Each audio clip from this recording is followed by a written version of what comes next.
Hi, this is Glenn with Freedom for Life Fitness, and today we're going to talk about 5 myths about strength training after the age of 50. The first one is lifting weights over 50 is dangerous, and that's just not true. Not only is it not dangerous, if you don't lift weights over 50, your function and quality of life is going to go like this. So the most important thing as you're over 50 is to do some type of strength training. Another myth is if you're over 50, you better be careful and lift light weights only. And that's another myth.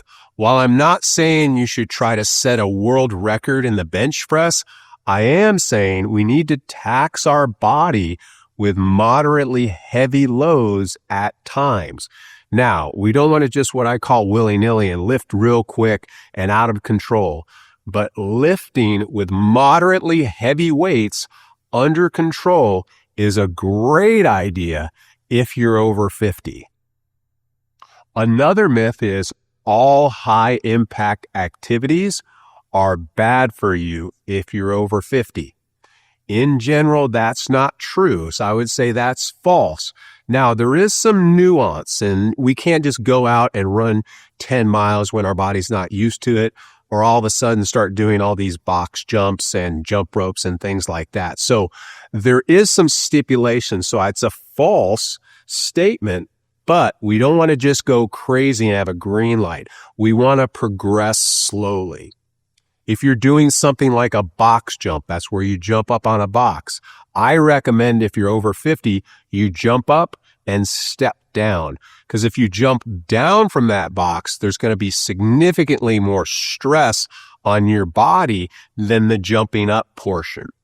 Jump ropes also, jump ropes are okay, but you don't want to start with, I'm going to do 500 jump ropes on concrete and my body's not used to it. So starting slowly with, say, 20, 30, or 40 jumps, see how the body responds, and then the next time doing them, even more is appropriate. Also, good shoes, like the shoes I have on. These are a good running shoe with a lot of cushion. These would be a good idea for things like jumping jacks, jump ropes, etc.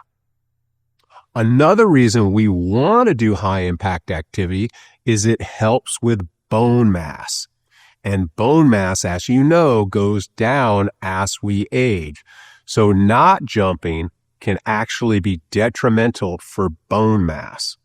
Another thing that jumping does, it actually helps activate our fast twitch muscle fibers, which also go down as we age. So there's a lot of benefit when it comes to higher impact activities. We just have to be careful and start slowly.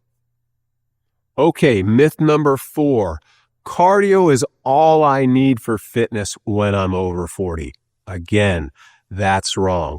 While I'm not saying cardio isn't effective, and I do recommend cardio after 50, cardio is basically going to work your heart, but it's going to do very little. It actually can be detrimental for muscle mass and even strength.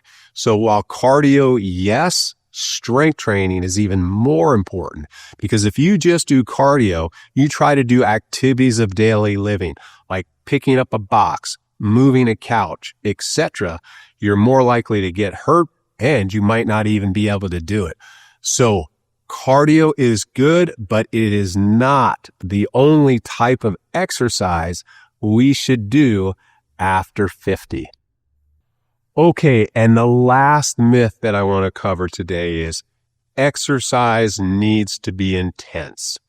And while there is a time for intense exercise, especially if you have high-reaching or far-reaching goals, for the person who has average goals, high intensity is not necessary. It is necessary to maximize, but it's not necessary to provide general benefit.